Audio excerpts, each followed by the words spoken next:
ഞമ്മളൊക്കെ കാണലുണ്ട്.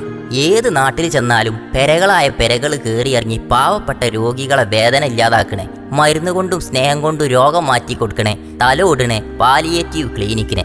നാടായ നാട്ടിലൊക്കെ പന്തളി കൊണ്ട് പേര് കേട്ട നമ്മൾ അരീക്കോടുത്തെ പാലിയേറ്റീവ് ക്ലിനിക്കിന് ഒരു വണ്ടി വാങ്ങാൻ 7 ലക്ഷം ഉറുപ്യ വേണം. അതിന് നമ്മളെ പഞ്ചായത്ത് പ്രസിഡന്റ് നൗഷർ കല്ലടനെ പോലത്തെ ആൾക്കാർ നിങ്ങളെ സഹായം തേടുകയാണ്. അതിന്റെ പേരാണ് കനിവിനൊരു ചക്രം. പ്രിയപ്പെട്ടവരെ, എല്ലാവർക്കും നമസ്കാരം. ഞാൻ നൗഷർ കല്ലട, അരീക്കോട് ഗ്രാമപഞ്ചായത്ത് പ്രസിഡന്റ്. അരീക്കോട് പാലിയേറ്റീവിന്റെ പ്രവർത്തനങ്ങളെ കുറിച്ച് ഞാൻ നിങ്ങൾക്ക് ആർക്കും പരിചയപ്പെടുത്തി തരേണ്ട ആവശ്യമില്ല. 420ഓളം രോഗികളെ വീട്ടിൽ പോയി പരിചരിക്കുന്ന ഈ ക്ലിനിക്കിന്റെ സുഗമമായ പ്രവർത്തനത്തിന് ഒരു വാഹനം ഇപ്പോൾ അത്യാവശ്യമായി വന്നിരിക്കുകയാണ്. ആവശ്യം നമ്മൾ ഓരോരുത്തരും ഹൃദയപൂർവ്വം ഏറ്റെടുക്കുകയാണ്.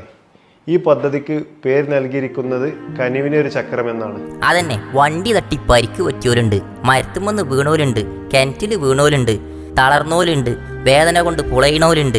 അങ്ങനെ 400-ലേറെ രോഗികളെ തേടിയെത്താൻ നമ്മൾ അരീക്കോട് പാലിയേറ്റീവ് ക്ലിനിക്കിന് സ്വന്തമായൊരു വണ്ടി വേണം. കുട്ടിയൊക്കെ കിൻഡർ ജോയ് വാങ്ങിക്കൊടുക്കണ പൈസ മതി, സിനിമക്ക് ടിക്കറ്റ് എടുക്കണ പൈസ മതി, ഒരു മാസത്തെ റീചാർജ് ചെയ്യണ പൈസ മതി, ഒരു ദിവസം പെട്രോൾ അടിച്ചണ പൈസ മതി, നിങ്ങൾ മേക്കപ്പ് വാങ്ങണ പൈസ മതി, പെരേക്ക് ബ്രോസ്റ്റ് വാങ്ങണ പൈസ മതി. ചെറിയ ചെറിയ കാര്യത്തിന് നമ്മൾ ചെലവാക്കണേ, നിങ്ങൾക്ക് ചെറുതെന്ന് തോന്നണേ ആ പൈസ മതി ഈ വലിയ പദ്ധതി വിജയിപ്പിക്കാൻ.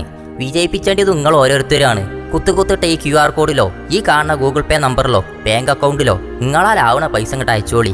വലുതായാലും ചെറുതായാലും ഞമ്മക്കതൊരു മുതൽക്കൂട്ടാണ്.